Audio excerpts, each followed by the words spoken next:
rescue named him. It was just the next name on their long list of names for the unknown horses. Weekly, they assessed, renamed, and listed the lucky ones on their website, hoping that someone would connect with the picture and bail the horse out of the kill buyer's lot. If no one stepped up for a horse, then it was shipped to Canada to slaughter at the next deadline when the infamous truck was scheduled to arrive. I frequented this website regularly for several years and bailed and rehomed many horses and assisted with the placement of others. But at the time Doodle was listed, I already had 7 horses. 2 of them were previous rescues from this kill buyer's lot, and I just couldn't justify taking another one. Doodle had an adopter early on, so I wasn't too concerned that he would ship to slaughter, at least not until 10 p.m. the night before the slaughter truck was to arrive. It was frantically announced on the rescue's website that Doodle was in danger of shipping because his adopter had failed to pay his ransom, and he would be weighed and tagged at 7 a.m. the next morning if he was not paid for. And once a horse is weighed and tagged by the kill buyer, there's no going back. The horse is lost. There was something about his picture and his description by the rescue that he followed them around the feedlot, almost begging them to take him home.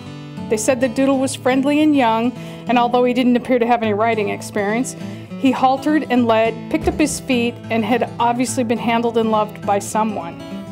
There was no sign of abuse or bad habits, just a nice, sweet horse that ended up in a really horrible situation. So I'm weak, I admit it. I just could not let Doodle ship. I just couldn't. So at 11 p.m. on a Sunday night, I got out my MasterCard and I paid his bail. That actually turned out to be the easy part. The hard part would come when I had to drive 3 hours each way to pick him up and explain to my husband about bringing home another horse. I decided to use the government's motto of don't ask, don't tell. So I took a friend with me to pick up Doodle with the idea that she might fall in love with him and want to take him home. Well, that didn't happen. So I did the next best thing. I hid him for a year at my sister-in-law's house. During that year, I tried to give him to any responsible person that said they were looking for a horse, but I never had any takers. Now I know why. Doodle was meant to be mine from the very start. I truly believe that things happen for a reason, and Doodle turned out to be my heart horse. He is so special to me, and he was so patient in waiting for me to get it, to understand that he was the horse that I was supposed to be putting training and time in on. But I finally did get it, and now he's my soulmate. Oh, and my husband thinks he's the best horse I have. I could have renamed him, but Doodle fits him. He's a happy, friendly horse that loves to sniff your hair, nuzzle your neck, and lick your hand.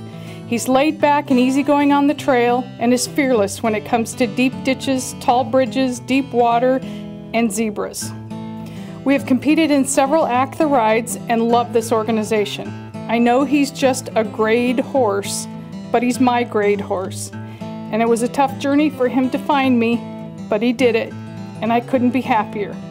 Doodle is everything that ACTA stands for, and that's why we ask you to please consider Doodle for America's favorite trail horse.